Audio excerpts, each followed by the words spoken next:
হবে এই যে পলিথিন অলরেডি বিছাই দিছি দেখছি জায়গা খালি হয়ে গেছে তার ভিতরে যেখানে আমার নবীজি কি সুন্দর বন্ধ গাড়ি। এই যে বোতল উপরে দিকে। তো আমরা মদিনায় তো আসলাম, আসার পরে আমরা রেস্ট নিলাম, এরপরে আমরা আমাদের একটু ঘুমটুম দিলাম। এখন ঠিক 8:30 মতো বাজে, না 8:45। আমরা ডিনার করতে আসছি। দুপুরে আমরা ওই ট্রেনে একটু খাইছিলাম, এরপরে আমাদের আর খাওয়া দাওয়া করা হয়নি। তখন আমরা ডিনারে আসছি। তো খুব সুন্দর এখানে রেস্টুরেন্টগুলো, এই যে দেখেন একদম পরপর 2-3টে রেস্টুরেন্ট খোলা মাঠের মধ্যে। তো এই যে আমাদের মেনু বুক দিয়ে দেওয়া হয়েছে, এখন খাওয়া দাওয়া করবো, এরপরে একটু আশেপাশে ঘুরবো, হাঁটবো, দেখবো। বাট সুন্দর লাগছে এই যেরকম রেস্টুরেন্টের সিস্টেমগুলো সুন্দর। বাংলাদেশি ভাই উনি রেস্টুরেন্টে। হালকা একটা বাতাস আছে। এটা কি গাছ? গাছে ফল ধরে আছে।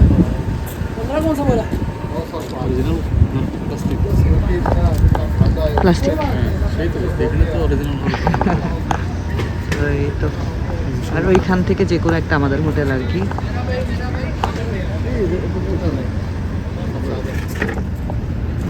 তো আমাদের খাবার চলে আসছে। আমার নিচে খ্যাপসা, চারকোল চিকেন খ্যাপসা, কি সুন্দর করে একদম পরিবেশন করে দিচ্ছে।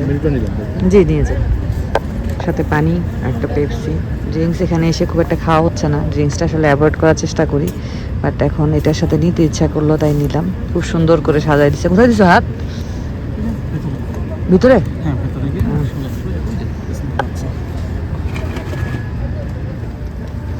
আমরা তো খাচ্ছি, আমাদের সাথে কে বসে আছে দেখেন পাশের চেয়ারে। এই যে আমার তাবিবের কেটলু বসে আছে, খেতে হচ্ছে এভাবে। এই যে পলিথিন অলরেডি বিছাই দিছি, খাবারটা মজা আছে।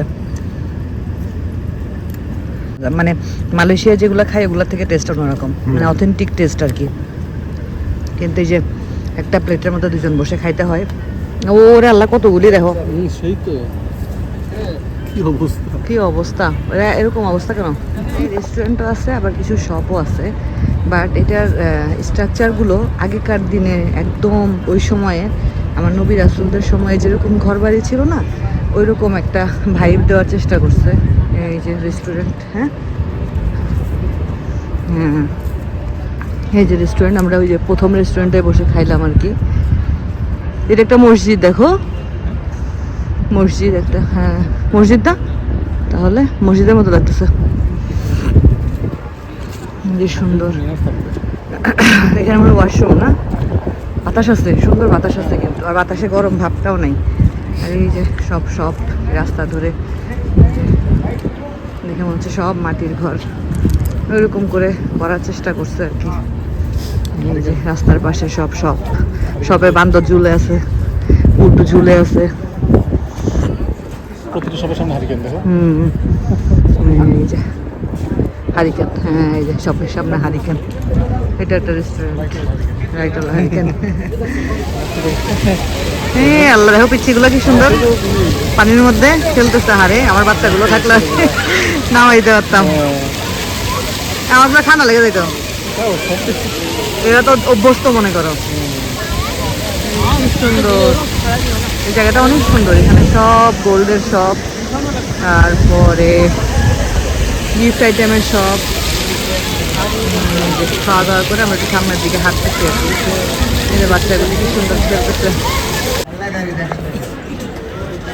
আমরা একটা গিফট শপে ঢুকলাম হাঁটতে হাঁটতে, তো ভাবলাম যে এগুলো একটু দেখি। এগুলো আমরা ইয়েতে দেখছি, এরকম একটা শো পিস। হ্যাঁ আইফোন নিবা না? এরকম একটা শো পিস নেওয়ার ইচ্ছা আছে বাসার জন্য। সুন্দর শো পিসগুলা, সব একসাথে, মক্কা, কুরআন, ক্লক টাওয়ার। নড়তেছে তো, এইটা আবার নড়তেছে না।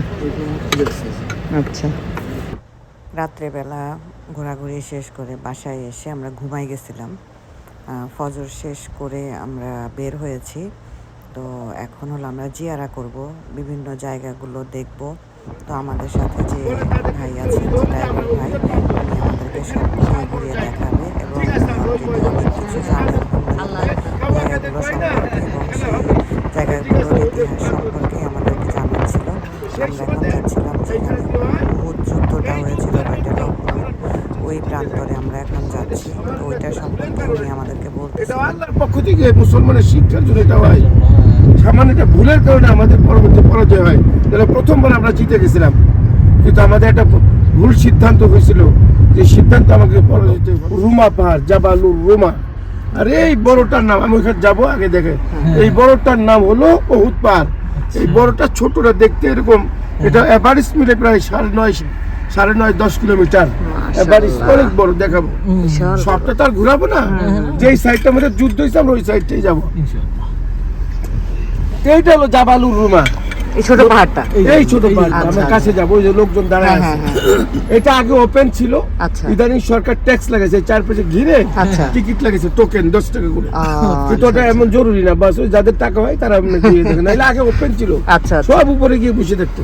আচ্ছা, তো নবী সাল্লাল্লাহু আলাইহি ওয়াসাল্লাম তার যুদ্ধ রণকৌশল হিসেবে তার সেনাদেরকে 3 ভাগে ভাগ করে, একটা 50 জন নওজোয়ান তীরন্দাজ কিনে হিসেবে এখানে দাঁড়া করে, হ্যাঁ উপর এই জায়গাতে যে তোমরা পুরা চতুর্দিকে পর্যবেক্ষণ করবা। ওই যে দেখেন, আর যারা আমাদের শহীদ হয়েছে স্পটে, সকলের মসজিদের নাম আমির হামজা, দেখবো, জিয়ারা করবো, সালাম দিব।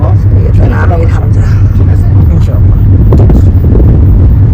কোনো বিষয় বুঝতে কষ্ট হলে বলবেন, ইনশাআল্লাহ। চেষ্টা করবো। এখানে এত কবুতর, মাশাআল্লাহ, এত কবুতর। তো এই যে এটা সাইয়েদানা আমির হামজা মসজিদ। এই যে এখানে শুয়ে আছে সাহাবীরা, যারা এই যে উহুদের যুদ্ধে যারা শহীদ হয়েছেন, তো তাদের রওজা মুবারক আর কি।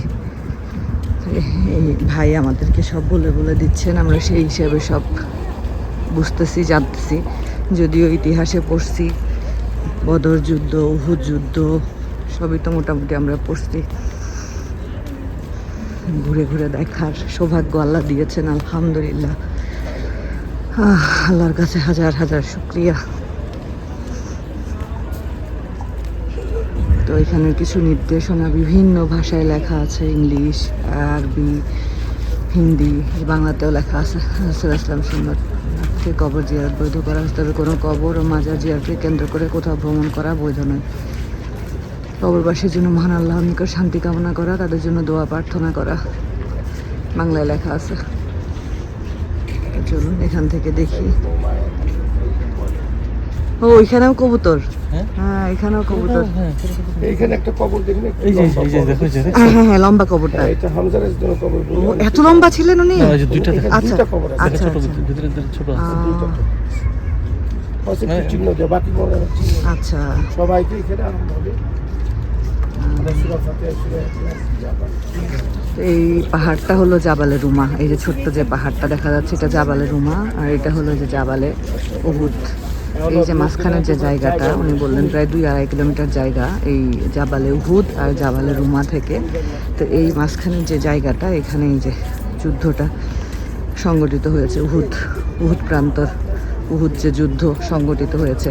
আর আমাদের নবী সাল্লাল্লাহু আলাইহি ওয়াসাল্লাম ওই সময় যে 50 জন আর্চার্স বলে ওগুলোকে, ওনাদেরকে এই যে পাহাড়ে দায়িত্ব দিয়েছিলেন আর কি। তো এই পাহাড়ে ওঠা যায়, তো ওইখানে উনি বললেন যে উঠে আসলে ওইভাবে করে আর কিছু করার নাই। আর এখানে তো সাহাবাদের কবর, আমির হামজা রাদিয়াল্লাহু আনহু কবর, হামজা রাদিয়াল্লাহু আনহু এখানে শুয়ে আছেন, সাথে সাহাবারা শুয়ে আছেন। তো আর এটা হলো আমির হামজা মসজিদ আর কি। আর এই যে এখানে শুকরিয়া পানি দিচ্ছে আর কি, বলতেছে ফ্রি যা আছে পানি শুধু নিয়ে নষ্ট করে কি করব। তো পানিটা হলো এখানে অনেক বড় একটা সাদাকা হিসাবে ইয়ে করা হয়, পানি বিতরণ করা, যেহেতু প্রচুর পরিমাণের গরম।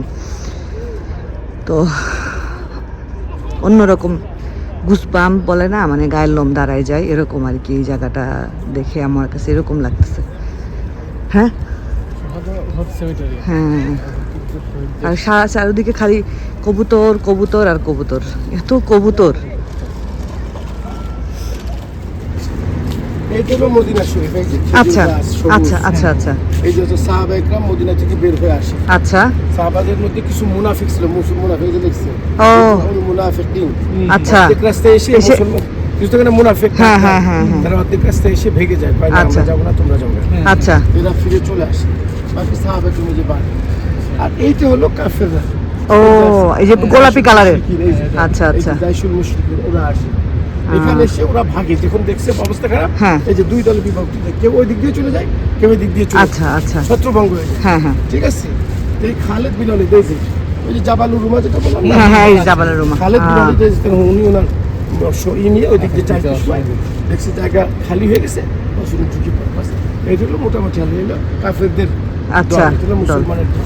এই জায়গা ভেঙে চলে যায় মুসলমান। বিশাল বড় পাহাড় বিশাল এই জায়গাতে এসে মুনাফিকরা ফিরে যায়। ফিরে যায় হ্যাঁ, আমাদের এই ভুলের কারণে 70 জন সাহাবী মোটামুটি জাবালের উহুদ পাহাড়, এটা বিশাল বড়। আর এটা জাবালের রুমা, এই দুই মাঝখানে বদর যুদ্ধটা সংঘটিত, এই ছোট পাহাড়টা আর এই বড় পাহাড়টার মাঝখানে। আচ্ছা যেখানে একটা শপ আছে, এখানে হলো সবসময় খাবার ফ্রি, ফ্রি খাবার দেওয়া হচ্ছে সব সময়। বাহ সুন্দর তো। ও চা না, চলো ও চাও আছে সামনে, এটা হলো একদম ফ্রি, এখানে নাকি সবসময় ফ্রি খাবার দেওয়া হয় আর কি। খুব সুন্দর সিস্টেম তাই না? এই যে সামনে চা, এখান থেকে এখন চা নিব। পাহাড়ের কত কাছে চলে আসছি, সুবহানাল্লাহ, আলহামদুলিল্লাহ, সারাদিন এখন সেন্টু সেতু পরে বিরিয়ানি চালু করে দিয়েছে। মাশাআল্লাহ। হ্যাঁ সেই সারাদিন খাওয়া 24 ঘন্টা চালু। নেন, আমি চা খাবো না, আপনি দুজন আচ্ছা এই চাটা তো এই যে এখানে আমাদের কার একটা ছোট্ট জায়গা বললে ভুল হবে। এই যে দেখেন এখানে একটা কেভ আছে, তো এখানে হলো এই যুদ্ধে আমাদের নবী যখন অসুস্থ হয়ে গেছিলেন, তার দন্ত মোবারক পড়ে গেছিল, রক্তাক্ত হয়ে গেছিলেন, তো সাহাবারা ওনাকে সেভ করার জন্য এই যে যে গুহাটা দেখতে পাচ্ছেন এখানে নিয়ে আসছিল, এখানে নিয়ে এসে রাখছিল আর কি। এই যে, মানুষ সবাই লাইনে দাঁড়ায় আছে ঢোকার জন্য। হ্যাঁ হ্যাঁ হ্যাঁ লাইনে দাঁড়ায় আছে সবাই। এই এটার ভিতরে, গুহাটার ভিতরে যেখানে আমার নবীজিকে লুকায় রাখা হয়েছিল, মানে এত সুন্দর একটা ঘ্রাণ, এখান থেকে বেরই হতে ইচ্ছা করতেছে না, এত সুন্দর। আমি প্রথমে ঢুকলাম, এরপর পাচ্ছ ঘ্রাণ পাচ্ছ? সুবহানাল্লাহ।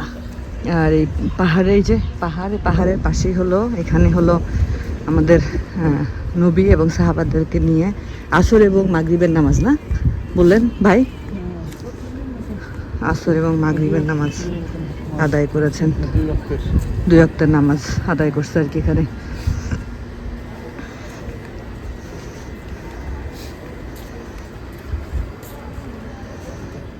ওখানে নবী সাল্লাল্লাহু আলাইহি সাহাবা কাফেরদের হাত থেকে সেভ করার জন্য সাহাবা একরাম ভিতরে ওনাকে রাখেন।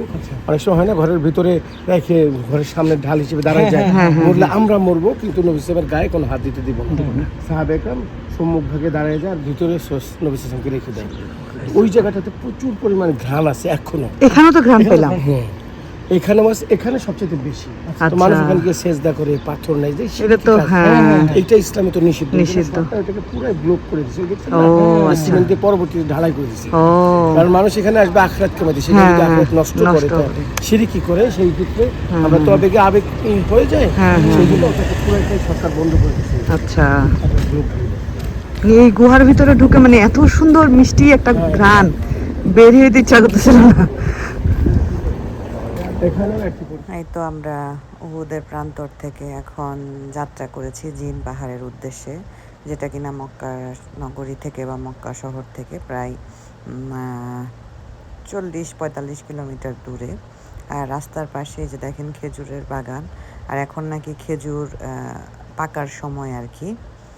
তো এখানে পাহাড়গুলো এত সুন্দর, মানে বাইরের দিকে তাকাইছিলাম আর বাতাসে অন্যরকম একটা শান্তি, মানে কোনো গরম ভাব নেই, বাইরে যে রোদ উঠে গেছে তারপরেও বাতাসটা যখন গায়ে লাগছে একটা শীত অনুভব হচ্ছিল আর কি। খুবই সুন্দর, মাশাআল্লাহ, সুবহানাল্লাহ। সামনের পাহাড়টা দেখেন, মানে প্রতিটা পাহাড় আসলে একদম অন্যরকম সুন্দর।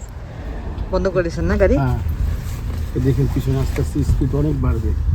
ও তাই তো, পিছনে যাচ্ছে গাড়ি। আল্লাহ, যাচ্ছে না? হ্যাঁ হ্যাঁ গাড়ি পিছনে যাচ্ছে তো। এই স্পিড বাড়ে কত দেখেন, অনেক স্পিডে যাবে। কি সুন্দর, গাড়ি পুরো বন্ধ।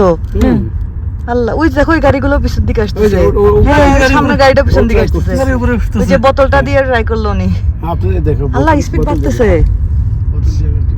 কি সুন্দর চলে যাচ্ছে উপরের দিকে। আল্লাহ সুবহানাল্লাহ। আচ্ছা, এই জন্যই বলে জিন পাহাড়। হ্যাঁ হ্যাঁ, স্পিড তো বেড়ে গেল।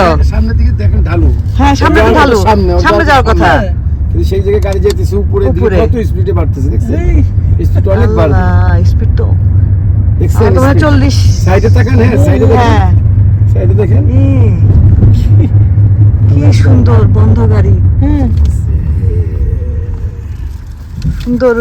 কত ঢালু দেখো, ঢালু ঢালু করে উঠেছে। স্পিডে চলে আসলো। আল্লাহ, এই হলো জিন পাহাড় না? জিন পাহাড়ের কারিশমা। আমি এবার বোতলটা দিয়ে দেখবো। পানির বোতল আছে না? হ্যাঁ হ্যাঁ, আছে, অনেক আছে নিচে পিছনে। তাহলে ওকে এমনি রাখেন, দেখুন ওই হ্যাঁ, ঠেলে উঠে। আবার পানি ফেললেও নাকি পানি উপরের দিকে চলে আসে। ওই যে সবাই বোতল দিয়ে দেখতেছে, ওই যে বোতল দিয়ে সবাই ট্রাই করতেছে। ওই যে হ্যাঁ, এই যে পানি কি সুন্দর বোতল উপরে উঠে চলে আসতেছে। সুবহানাল্লাহ। চলো যাই দেখি। হ্যাঁ, কি সুন্দর চলে যাচ্ছে। এখন হলো বোতল দিয়ে ট্রাই করবো। এই যে বোতল উপরের দিকে চলে যাচ্ছে বোতল। আল্লাহ, একটু হ্যাঁ, হ্যালো, কি সুন্দর বোতল উপরে তোমার পায়ের কাছে একটা চলে আসছে। আর এখানে ঠান্ডা একটা বাতাস আছে। আচ্ছা, একটু পানি ফেলো তো এখানে, এখানে এসে পানি ফেলো তো একটু। পানি ফেললেও শুনছি পানি নাকি উপরের দিকে যায়। গাড়িও তো চলে যাচ্ছে। হ্যাঁ, গাড়ি তো আর বাতাসে যাওয়ার কথা না, গাড়ি তো চলে যাচ্ছে। সেই তো, এই দেখো। হ্যাঁ, এটা তো বাতাসের কোনো ইয়ে নাই, পানি চলে যাচ্ছে। পানি গড়ায় যাওয়ার কথা, কিন্তু নিচের দিকে চলে যাচ্ছে, উপরের দিকে। সুবহানাল্লাহ। তো এই যে আমরা এখন একদম শেষ প্রান্তটাতে যাচ্ছি। এতক্ষণ তো আমরা দেখলাম কি কি হয়। তো এই যে সামনে পাহাড়গুলো, এখানে এসেই শেষ হয়ে গেছে, রাস্তার সামনের দিকে যায়নি। তো আমাদের ড্রাইভার ভাই উনি বলতেছিলেন এখানে সামনের দিকে রাস্তা করার অনেক চেষ্টা করা হয়েছে, কিন্তু যন্ত্রপাতি মেশিনপত্র নিয়ে আসলে সব উপরের দিকে উঠে যায়, রাস্তা ওনারা আর করতে পারেন নাই কর্তৃপক্ষ। তো এখানে এসেই শেষ হয়ে গেছে। আজকের ব্লগটাও এতটুকু রাখছি, কালকে ইনশাল্লাহ দেখা হবে।